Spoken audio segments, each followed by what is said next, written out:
where are we at? I took this patch off the waist pack because I was getting too many funny looks from people who clearly thought I was packing a sidearm on mountain bike rides. I'm not, so out with that.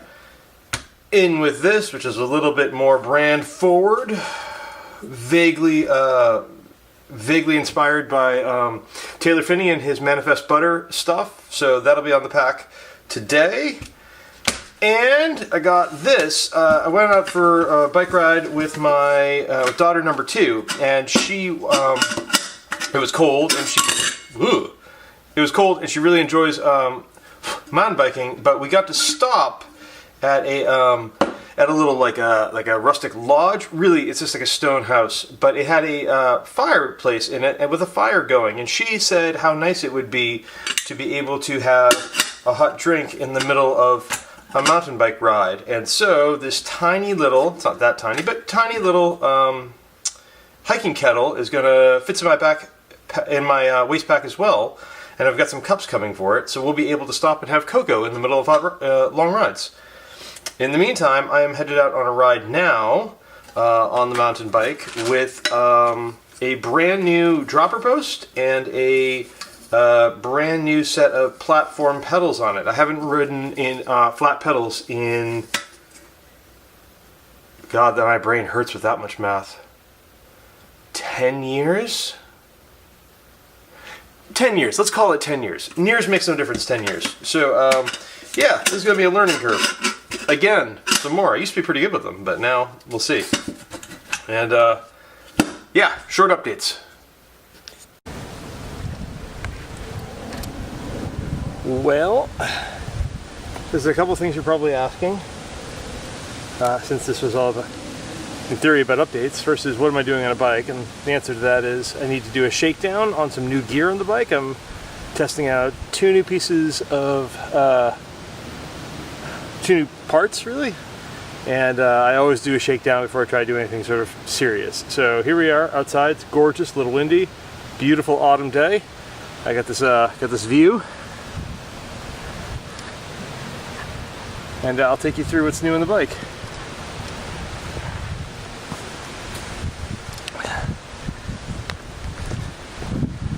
So, 2 things new on that.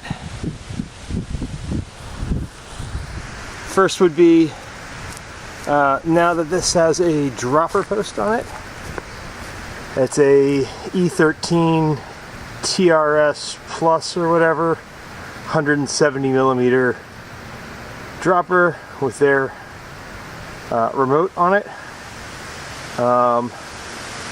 And that's a set of Shimano XT platform pedals. I haven't ridden platform pedals in probably 10 years, and I need to remember how. I'm not going to die on this. So far, I mean, I'm barely into this, but so far so good. I'm a little slower, but it's windy and I'm tired and all the rest. Other bit, minor complaint. So E13 is nice enough to send you with a, to set you up with this remote. It's lovely and wonderfully adjustable, and comes with like grip tape on the thumb, which is nice. The downside I have is that internally it uses at least 3, but maybe 4 different sized fasteners, which is just annoying.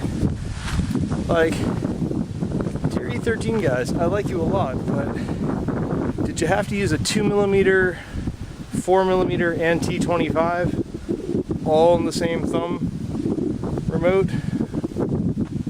I don't know. That seems excessive, but it's a minor complaint. I'm only going to mess with it once, I hope. The last question you might be asking is, Jesus, that's an ugly helmet, what the hell? And my answer is, I'm in New England, it's autumn, which means it's hunting season, and while I'm on land where you aren't legally able to hunt, someone gets to make that mistake exactly once before I'm dead, so. Alright. Onward.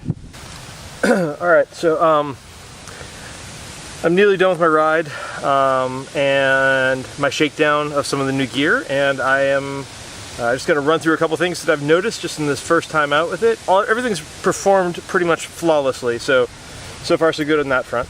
The TRS dropper post that I got is lovely. They say that there are, I think, 4 intermediate positions that it can drop to and hold. I'm only feeling sort of 2, like 1 intermediate and 1 at the very bottom, which I'll tell you, like, straightforwardly is at least as much as I'll ever need, it feels to me.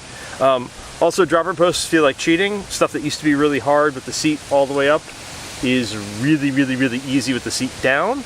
So I feel like I'm gonna have to find some harder lines to ride. That's fine, I'm happy with that. Platform pedals are delightful. They're just grippy enough. They're a nice big wide platform. They're Shimano, like what do you expect? Like it's like known good, you know what I mean? I am not running fancy 512 rubber shoes.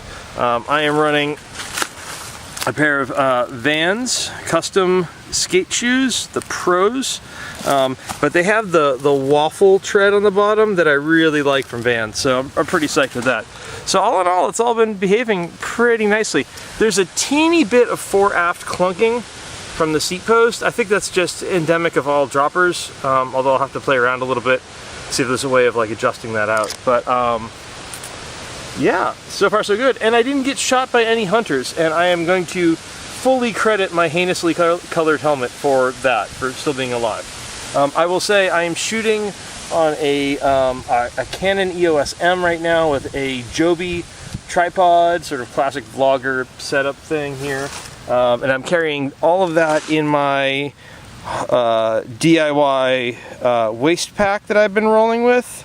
And it is probably, roughly speaking, at its limit in terms of like capacity. It's got my cell phone in there, it's got a space for the camera, and the tripod all inside it. That's probably about as much weight and capacity as the thing can handle. And that's as I would have it. If I had more capacity, I'd be tempted to bring more stuff with me, and I don't need to be doing that. So yeah, a pretty successful shakedown ride. I dinged my knee really hard on a move because I was so focused on getting up the obstacle on platform pedals that I didn't think all that clearly about 5 feet beyond the obstacle, and I smacked my knee off the crown of my fork super hard. So I imagine I'll have a bruise there, but all in all, worth it. So yeah, pretty good update. All right, gotta ride home now. Look at this. Look at this. Just look. Look at this. It's beautiful. Turn around here. There's a field. It's green. There's a stream over there. There's a lake right over beyond that grass. Oh, man, New England in the autumn. Can't beat it.